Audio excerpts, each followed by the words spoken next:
নমস্কার বন্ধুরা, গীতাস রুপটপ গার্ডেনে আপনাদের স্বাগত।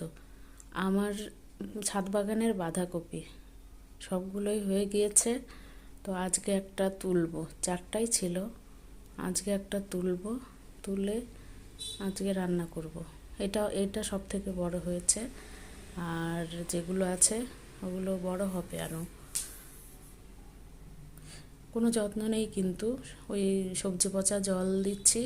প্রথম দিকে 1-2 দিন খোল জল দিয়েছিলাম পাতলা করে, আর দিচ্ছি না, এখন শুধু জলেই আছে, কোনো খাবার নেই। গোবর সার আর মাটি দিয়ে বসিয়েছিলাম, এত সুন্দর হয়েছে। আজকে রান্না করব, তো এর জন্য বললাম একটা তুলে নিই, বড় হয়ে গেছে এটা।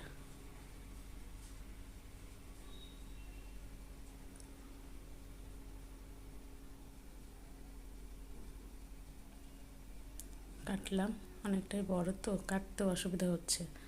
ধন্যবাদ, ভালো থাকবেন সবাই।